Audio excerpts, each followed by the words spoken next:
ከም እግዚአብሔር ፈቃድ መልዓል ገርና ንመሃረሉ ማቴዎስ ወንጌል ምዕራፍ 10 ቁፅሪ 16 ዘሎ እዩ። እንታይ ይብል? ወናሁ ፌንወክሙ ከመ አባግዕ ማእከለ ተኵላት ኩኑ ጠቢባን ይብል። ከም አባግዕ ናብ ማእከል ተኳሉ ይሰደኩም ኣለኹ፣ ነገር ግን ጥበበኛታት ኩኑ ይብል። ጥበበኛታት ኩኑ። እዚ ንቅዱሳን ሐዋርያት ዝተነገረ እዩ። ጥራይ ቅዱሳን ሐዋርያት ዘብቅዐ ዘይኮነ ደግሞ እስካብ ምጽአት ዝሰርሕ ዘሎ ወንጀል እዩ። ጥበበኛታት ኩኑ። ኣነ ከም ኣባጊዕ ናብ ማእኸል ተኳሉ ይሰደኩም ኣለኹ፣ ንስኻትኩም ጥበበኛታት ኩኑ፣ የዋሃት ኩኑ፣ ከመይ ገርኩም ከም ተሸንፍዎ ነጸላኢ ተጠንቀቁ፣ ጥበበኛታት ኩኑ እንዳበለ እግዚአብሔር አምላክና ንዞም ቅዱሳን ሐዋርያት ተናጊርዎም ይብለና። እንታይ እዩ ኣብዚ ክንሪኦ ዝግባአና? ጥበበኛታት ኩኑ። ከም ኣባጊዕ ናብ ማእኸል ተኳሉ ይሰደኩም ኣለኹ ደቀይ ዝብሎም ዘሎ መከራ ከም ዘሎ ይነግሮም ኣሎ። ፃዕሪ ስቃይ ከም ዘለዎ ይነግሮም ኣሎ። ነገር ግን ጥበበኛታት ኩኑ ይብል። መቸም ጥበበኛታት እንታይ እንተይልና ስጋዊ ጥበብ ኣሎ፣ መንፈሳዊ ጥበብ ኣሎ። ኣብዚ ግን ስጋዊ ጥበብ ኣይኮነን ዝነግረና ዘሎ። ብስጋዊ ጥበብ ተበላሂትካ ትወፀሉ መንገዲ መሓዝ ኣይኮነን ዝብል ኣሎ። ታይዳ መንፈሳዊ ጥበብ ይምላእኹም፣ መንፈሳዊ ጥበብ ሓዙ ይብለና ዘሎ እግዚአብሔር አምላክና ንቅዱሳን ሐዋርያት ጥራይ ዘብቅዐ ወይም ቅድሚኦም ቅድሚ ጎይታና ኢየሱስ ክርስቶስ ሰብ ቅድሚ ምዃኑ ዝተለዓለውን እዚ ቃል እዚ ኣብ በዓል ሰሎሞን በዓል ጥበበኛ ሰሎሞን ኣብ በዓል ልበ አምላክ ዳዊት እንዳሓደረ ይገልጾ ነር ይኮነን። ስለ ጥበብ ነገር መንፈሳዊ ጥበብ እንዳይብል ልበ አምላክ ዳዊት ንወነይ ሰበት ርእዮም ለጠይባን ይመውቱ ከማሁ ይታበሉ አብዳን። እቶም ጥበበኛታት ክሞቱ ከለው ኣይተድንቕ ኢኻ ራዩ። እቶም ጥበበኛታት ክሞቱ ከለው ኣይተድንቕ ኢኻ፣ እቶም ስነፋት ክሞቱ ከለው ዳእ ሓዘን ራዩ። እቶም ጥበበኛታት ክሞቱ ከለው ጥበበኛታት እዮም፣ ቦትኦም ኣዳልዮም እዮም፣ መንገዶም ፀሪጎም እዮም፣ ዳሕራይ ዝነብሩ ቦታ ኣስተኻኺሎም እዮም ዝሞቱ ዘለው።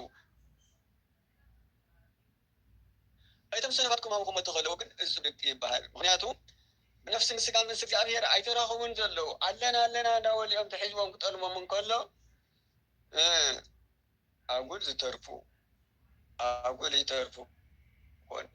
ልበ አምላክ ዳዊት ኣታ ነቶም ጥበበኛታት ክሞቱ ከለው ሰይተድንቕ ኢኻ። እግዚአብሔር አምላክና እንታይ ኢሉ ናብ ማእኸል ተኳሉ ክበልዕኹም እዮም፣ ናብቶም ኣራዊት ይሰደኩም ኣለኹ እየ ክበልዕኹም እዮም። ነገር ግን ፈጣሪኹም ከይትኽሕዱ ካብ ፈጣሪኹም ከይትወፁ ጥበበኛታት ኩኑ፣ ጥበበኛታት ኩኑ። ከም ዝሞቱ ይነግሮም ኣሎ። ኣብ ተኹላ ወይም ኣብ ነብሪ አንበሳ ኣፍ ኣቲኻ እንታይ ከም ዝገብረካ ትፈልጡ ኢኹም። ከም ዘሳቅዮ ንሳቶም ደሞ የግዳስ ካብቶም ደቂ ሰባት እቶም ኣራዊት ክሰግድሎም ንርኢና። እቶም ብሰብ ዝተመሰሉ ብሽም ሰብ ዝተፀውዕ ደቂ ሰባት ደሞ ከም ኣራዊት ኮይኖም ዕረፍቲ ክኸልዎም ንርኢ ኢና። ግን እንታይ ኢሉ? ጥበበኛታት ኩኑ፣ ጥበበኛታት ኩኑ። እዚ ጥበብ እዚ ከምቲ ዓንተው ዝብልናዮ ጥበብ ስጋዊ ዘይኮነ ጥበብ መንፈሳዊ ከም ዝኾነ በዓሉ ልበ አምላክ ዳዊት ተናጊርዎ እዩ። ጥበበኛታት ክሞቱ ከለው ኣይተድንቕ ኢኻ፣ ኣይትሕዘን ኢኻ። ኣንታ ክትሓዝን ዝግባኣካ እቶም ሰነፋት ክሞቱ ከለው እዮም ይብል። በዚ ዕለት እዚ ክነስታውሶም ዝግባአና ወለድና ኣሕዋትና ንኘው። ኣልኣዛርኒ ብዙሕ ዘመናት ክመርሕ ፀንሐ ብመንግስትን ብመንፈሳዊ ነገር መንፈሳውን ስጋውን ምሕደራ እናመሓደረ ፀንሐ ኣልኣዛር ኮነ። ኣብቲ ቅድም ዘመን መቃብያን ኣብ ተባሂሉ መጽሓፈ መቃብያን እንዳተ ዝንገረሉ ኣብቲ ሽዑ እዋን ኣብቲ ሽዑ ግዜ ዝነበረ ካህን እዩ። ንእግዚአብሔር ኣምላኽና ግን ክንደይ ተኣክል ሕጉሶ ከም ዝነበረ ንቤተ እግዚኣብሔርና ንህዝቢ ክንደይ የመሓድር ከም ዝነበረ መፅሓፉ ብኩሉ ይገልፀሉ ይኮነት። አንታ ልበ ኣምላክ ዳዊት ኢሉ ኣታቶም ጥበበኛታት ክሞቱ ይተድንቕ ኣታ ካብ እግዚኣብሔር ተፈልዮም ክሞቱ ከለዉ ንሳቶም ይሐዝን። እዚኣቶም ዘይሐዝን ቦታ ኣዳልዮም እዮም። እግዚኣብሔር ዝቕበሎም ቦታ ኣዳልዮም እዮም። ቦታ እዮም ዝቕይሩ ዘለዉ ከምዚ ክራይ ገዛ እዚ ከምዚ ኮይኑ ኒልካ ትቕይሮ ከምኡ ይቕይሩ እዮም ዘለዉ። ካብቲ ዝሓመቐ ናብቲ ዝፀበቐ ምሳጋገሩ ዘለዉ ኣይተድንቕ ንሳቶማ ይመሓየሽ እዮም ዘለዉ። እንታይ ደኣ እቶም ሰነፋት ግን ናብ ዝተሓተ ክወርዱ ናብ መከራ ክወርዱ ሞይቶም ክበሃሉ ብስጋን ብነፍስን ክሞቱ እናቶም ኣድንቕ። ተመልከቱ ኣንታት ልበ ኣምላክ ዳዊት ከመይ ኢሉ ገሊፅዎ እግዚኣብሔር ኣምላኽና ዝገለፀሉ ጥበበኛታት ኩኑ ጥበበኛታት ኮንኩም ክትሞቱ ከለኹም ኣነ ከበለኩም እየ። ጥበበኛታት ኮንኩም ካብ መሬት ክትፍለዩ ከለኹም ዝበለፀ ከዳልወልኩም እየ። ተመልከቱ ሙቱ ክብሎም እንከሎ ኮኒ ህይወት ኣዳልየሎም እኮ እዩ። ሙቱ ክብሎም እንከሎ መከራ ተቐበሉ እንከለዉ እኮ ናይ መከራ ለውጢ ሰላምን ጥዕናን ኮኒ ኣዳልየሎም እኮ ኣምላኽና እዩ። ሰነፋት ክሞቱ እንከለዉ እምበር ኣታቶም ጥበበኛታት ክሞቱ ሰይትሕዘኑ። ኣልኣዛር መቸም ኣብቲ ዝሓለፈ ገሊፀ የነርአ ኩሉ ግዜ ቤተ ክርስቲያን ወይም ደሞ እንደገና ህዝቢ ዘመነ ሰማዕታት እናተባሃለ ይነገረሎም እዩ። ብዙሓታት ሰማዕታት ዝኾንሉ ግዜ ዓሊፍ እዩ። መልዓሊ ካብ እዩ ካባና እዩ እልፍሞስ መባል ዝተባሃሉ ወይም ስሞን ተባሃሉ ካህናት ኢሎም ክህነት ካሃበና ኢሎሞ ዘለዓለም ንስኻ ዲኻ ሒዝካ ትነብር ኣልኣዛር ሃበና ንህዝቢ ንገርዎም ህዝቢ እንዲህብኒ ኣነ መዓዝ ውሃብን ከልኣን ኮይኑ ነበሮም ማቅ እዩ። ንህዝቢ ደሞ ነገርዎም ህዝቢ ደሞ እንታይ ይበሉ ኣልኣዛር ዝኣክል ቅኑዕ መራሒ ኣልኣዛር ዝኣክል ናይ እግዚኣብሔር ኣምላኽና ብፈሪሃ ልቦና ብትሕትና ዘገልግል ንዑ ሪና ካልእ ክንብ ንሕና ወሃብቲ ይኮናን ወሃቢ እግዚኣብሔር እዩ ንእግዚኣብሔር ጠይቕዎ ኢሎም እፅው ኣበልዎም። በዚ ግዜ ግን ናብ ፅርእ ኸይዶም እዮም። ፅርእ ኸይዶም እዞም ካህናት እዚኣቶም ንኣንጢያኮስ ክብልዎ እንታይ ኢሎም አንጢያኮስ እንታይ ገባዳ እዩ መምለኪ ጣዖት እዩ ንፀሓይ ዝሰግድ እዩ መስዋዕተ እርያ ዝስውእ እዩ ራእይዎ ስምዓስ ክበልዎ ናይ ዳዊት ናይ ሰሎሞን መንግስቲ ሰብ ዋና ሲኢና ትንከራተተላ ንዓነከ ከይድካ ሓዛ ክብልዎ ከለዉ ኣይ ኣነማ ከይሓሰብክዎ ውዒለ ሓዲረ ይፈልጥን ነገር ግን ከመይ ገር ይኾነለ ይበሎም። ግዴካ ንዓና ግደደና ንዓና ግነቕና ዲኻ ነገር ክሰርሑ ከለዉ መቸም ኣቶም ሕዋት ጥበብ ይሕዱ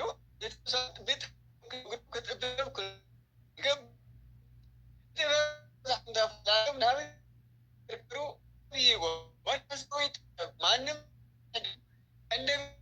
ኣኮ ዝመሰሉ ደሞ ሓዲዶም ራሕቶምፀል ናይ ሞዓባውን ዘርኢ እስካብ ሸውዓተ ትውልዲ ድሕሪ ምእማኑ እምበር ቅድሚኡ ንኸይኣቱ ኢሉ ተኸልኪላ እያ ኦሪት ኢሎም ከልከሉ። ንሳቶም ደሞ ካህናት እዮም። ሰብ ዝርኢ ዘሎ ብላዕሊ እዩ መንፈሳዊነት መሲሎም እዮም ዘብል ዘለዎ ውሽጢ ግን መርዚኦም ነዝሒ ዘለዉ እንታይ ይበሉ ኣታሪኹም ደ ንእግዚኣብሔር ኣማኒ ክኸልክለሉ ቦታ ክፀበና ኢሎም ምስገና ክኸልክለሉ ኣታሪኹም ዶ ኢሎም ንህዝቢ ምእማን ጀመሩ። የኣመንወን ህዝቢ ኣታት የዋ ህዝቢ ኣመነ ኣይፈለጠን እኮ ኣይፈለጠን ግን ኣመነ ብድሕሪ ገን እንዳይኮነ በዚ ግዜ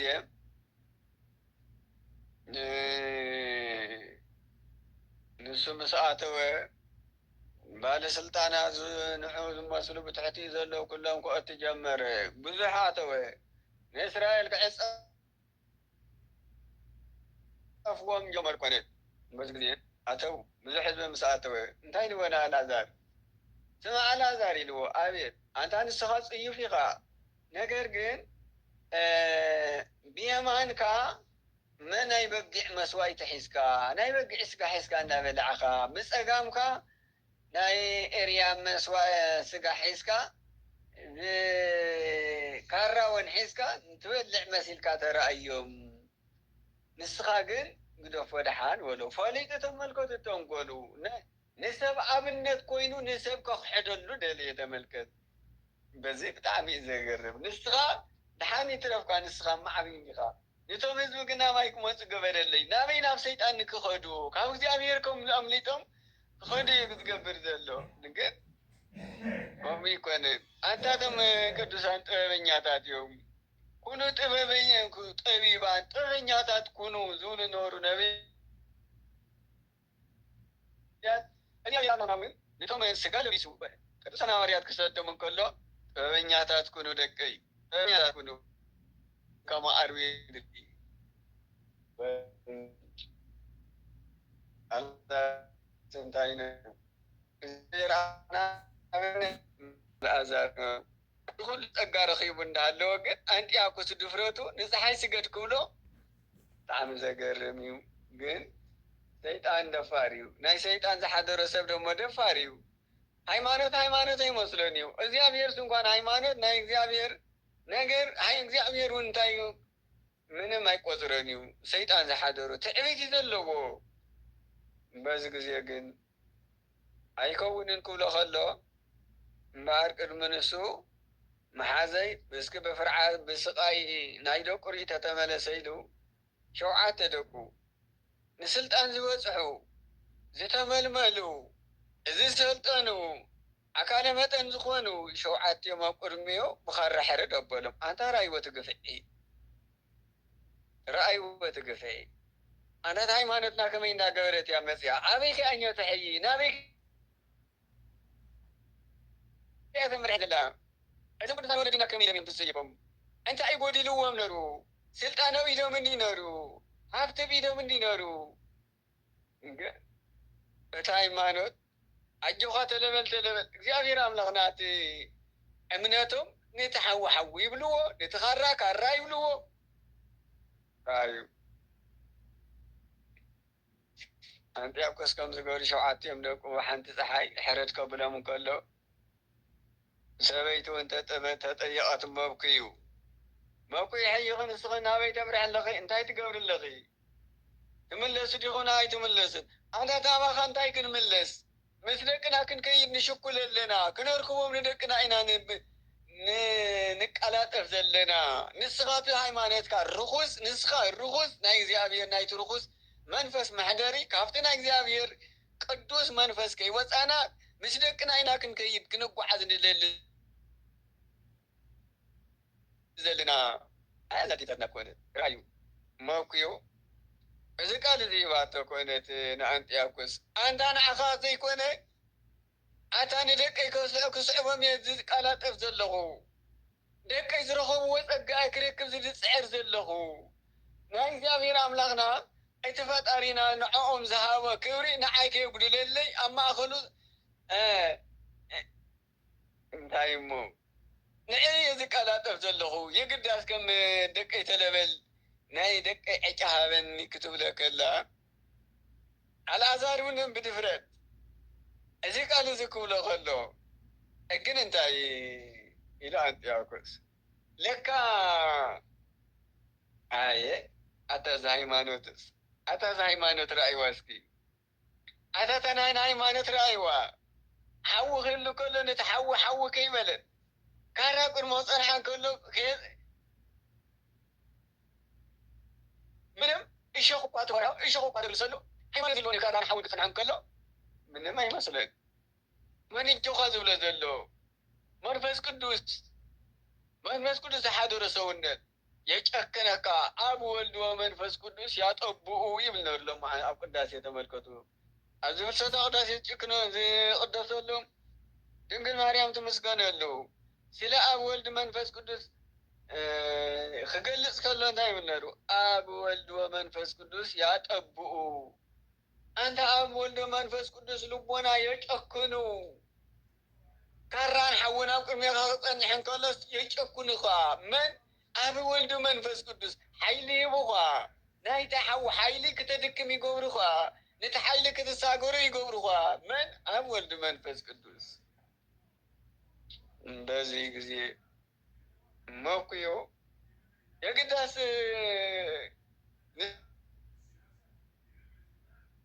ደቂ ከዝምባዕ ናይ ደቂ ክብሪ ከየምልጠኒ ናይ ደቂ ክብሪ ከየምልጠኒ ራእዩስ ክትምያዋት ደቀይ ሞይቶም ደቀይ ተጎዲኦምኒ ዓይናይ ኮነትን ተሓዝን ዘላታ ኣዶ ሸውዓተ ደቂ ኣብ ቅድሚያ ክሕረዱ እንታይ እግዚኣብሔር ኣምላኽና መንፈስ ቅዱስ ዝገልጸላ ዘሎ እቲ ናይ ደቃ ክብሪ ገሊጽላ ኣሎ ንሳ ግን እንታይ ትብለላ ኣንታ ናይ ደቀይ ክብሪ ከየምልጠኒ ብየግዳ ተቐላጠፈኒ ንዝርኹስ መስዋዕትኻ ትርኹስ ጣዖትካ ኣይንሰግድን ኣይንስውእን ፈጣሪና እንዳሃለወና ኸንስውእ እንታይ ኮይና ኢና እዚ ኩሉ ግዜ ኣንቢሩ ኣኽቢሩ ዘንበረና ኣምላኽና ብክብሪ ክቕበለና ኢና ንደሊ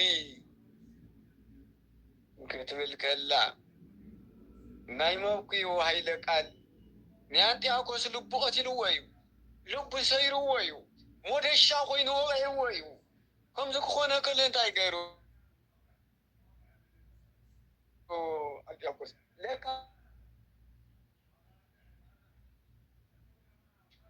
ንደቃ ብሰይፊ ገረዝ መንጠልክዎም ተጋጊአ እንታይ ደኣ ገብር ነርኒ ሓውማ ቃፅሉ ኢሉ ሓፂና ኡርሲኑ ንዓኣቶም ከኒ ነቲ ጨርቂ ነቲ ፃዕዳ ጨርቂ ኩታ ሰፈፍ ወይም ስምዒ ኣሊኹ በቲ ስምዒ ጨርቂ ሰውነቶም ጠምጢሙ ንሰብኣይን ሰበይትን ካህና ኣልዓዛርና ሰበይቱ መውኩዩ ክልቲኦም ኣብቲ ሓዊ መቕሎ ቅልው ኣቢልዎም ተመልከቱ ኣይ ሃይማኖት ረ እግዚኣብሔር ኣምላኽና ክንዲዚ ዝኣክል ሓሊፎም ንሕና ኸነ እንቶም ኣሕዋተይ ንሕና ከመይ ኣለና እንታይ ንገብር ኣለና ሃይማኖትና ከመይ ኣሎ ናበይ የምርሕ ኣሎ ረኣዩ እግዚአብሔር አምላክና በዚህ ዕለት እዚ አልዓዛር ወልፊና አስተርበስ ካለ ነፍሲ አና ሰውነት ደስ አቢልካና አልዓዛር አና ሕቢስካን ዝተባሃለ አልዓዛር ምስ እግዚአብሔር ዝዘራረብ ነበረ ናይ ህዝቢ አሜኔታ ዝነበርዎ ብህዝቡ ዝእመን ዝነበረ ቤዛ ህዝቢ ክኸውን ዝደለየ ህዝቢ መራሒ ክኸውን ኣነ በለና ንስኹም ጉሮም ብሓዊ ቅልው ከብልዎን ከለው እቶም ዝተረፉ ኸን እንታይ ገረም በዚ ዕለት እዚ ተመልከቱ አልዓዛር ምስ ሸውዓተ ደቁ ምስ ተባዓልቲ ገዝኡ ትሽዓተ ርእሱ ከብል ከሎ እቲ ሰይፊ ኣብ አልዓዛርን ኣብ ደቂ አልዓዛርን ኣብ አልዓዛር ኣይቆመን 40,000 ሰማዕታት 40,000 ሰማዕታት ብሓንቲ ፀሓይ ዝተሰየፍሉ መዓልቲ ኢሎም መዓልቲ እዚኣ ቤተ ክርስቲያን ተመስገን ዘላ ካብ ዝገርመኩም ናይቶም ቅዱሳን ደም ብዙሕ ግዜ ይነገር እዩ ይፈልሕ ይብሎ ካብቶም ንሕርዮም ዘበሉ ግን ናይ መን ነሩ ናይ ዘካርያስን ናይ አልዓዛር ምስ ደቁ ናይቶም ህዝብን ማለት እዩ ናይቶም ህዝቢ ከም ዘሎ ኮይኑ ንዕሪ ግን ግልፂ ዝገበረ ናይ መን ነሩ አልዓዛር ምስ ደቁ ምስ ሰበይቱ እቲ ናቶም ናብ መሬት ጥብ ክብል ከሎ ራእዩ እቲ መሬት እቲ ናቶም ደም እቲ ንጹህ ደም ናብ መሬት ጥብ ክብል ከሎ ንሱ ናብ መሬት ይነጥብ ዘሎ እንደገና ይፈልሕ ኣሎ እንደገና ደግሞ ማይ ይኽልክለሉ ማይ 7 ዓመት ናብ መሬት ጥብ ከይትብል ከልከለ ይብለና ናይ መን ደም ኣይቶም መናእሰይ ደም ኣነ ናይ መን ደም ናይ ባዕላ አልዓዛር ደም ኮኑ ጠቢባን እዚ ተመልባ ኣምላክ ዳዊት ኣታቶም ጥበበኛታት ክመውቱ እንከለውስ ኣይትፍራሕ ኣታቶም ጥበበኛታት ክሞቱ ከለውስ ኣይትሕዘን ቦታ ዓብዚ ቅይሩ ዘለዉ ካብቲ ዝሓመቕ ናብ ፀግብ ዝፀበቐ ይመሳጋገሩ ዘለዉ ረኣዩ ይሳጋገሩ እየ ዘለዉ ሰበይቲ አልዓዛር እኮ መውኩዩ ዝተናገረቶ እኮ ከቢድ ቃል እዩ ደቀይ መይቶምን ኢላ መውኳይ ገዲፋ ኣነ እውን ምስ ደቀይ ክኸይድ እየ ተለበል ናይ ደቃ ክብሪ እግዚአብሔር እንታይ ከም ምዃኑ ክገልጸላ እንከሎ እኮ እዩ። አልዓዛር ንሱ ኣነ ዝብል ዝነበረ ሰበይቱ ቀዲማ ኣነስ ምስ ደቀ ዝኸይድ ዝጓዓዝ ናይ ደቀይ ክብሪ ከየምልጠኒ በለት ዝብለና እና እግዚአብሔር ኣምላኽና በዚ ለማዓንቲ ቤተ ክርስቲያን ተመስግኖ፣ ቤተ ክርስቲያን ተስታውሶ። እዚ ነሩ ኮነት እዚም ዘይሓልፍ እዩ። እንደገና ንሸውዓተ ዓመት ዝኣክል ናይ ኣልዓዛር ናይ መብክዩ ናይ 7 ደቁ ማይ ጥብ ከይትብል ዝኸልከለ ይብለና መጽሓፉ። እና የሕዋተይ ሃይማኖትና ንዚ ትመስል ሃይማኖትና ክንዲዚ ዝኣክል ሰማዕታት ክኸድዋ እንከለዉ ናብኣቶም ናብኣያ ትወስዶም ዘላ ኣብ መሬት ትናቶም ከኒ ስራሕ እንዳሰርሐ እዩ። ስቂላ ይኮነት እንቲ ትወስዶም ደማቶም እንዳፈለሐ ነሩ ናይዞም ሰባት እዚኣቶም ደም ብተፈጥሮ ናብ መሬት ክሓልፍ ወዲያው ናይ ምድራቅ ባህርያት ኣለዎ። ናታቶም ግን ኣይደረቐን። እስካብ ክንደይ? እስካብ 7 ዓመት ድሕሪ 7 ዓመት ናይቶም ቀተልቲ ወገን ኣምፅኦም ንሓደ ሰብ 7 ሰብ ኣምፅኦም ክሓርድሉ ከለዉ እቲ ደም ደሪቑ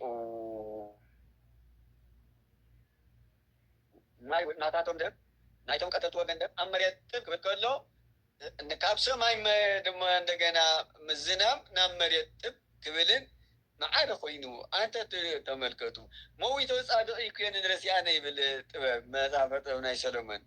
እቲ ጻድቕ ንሱ ሞይቱ በደለኛታት ሰባት ይገዝእ ይኹንን ይፈርድ ይብሎ።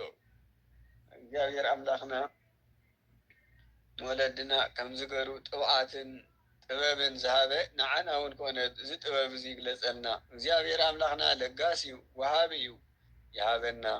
ከምቶምና ወለድና በጭካነ እኳ እንተበልና ብጥበብ ግን ንክንዘልቆ እግዚአብሔር አምላኽና ዓይዲ ይግለጸልና፣ ምኽሪ ይግለጸልና። የሕዋተይ ደቀይ ስለ ሰማዕኹምን የመስግን።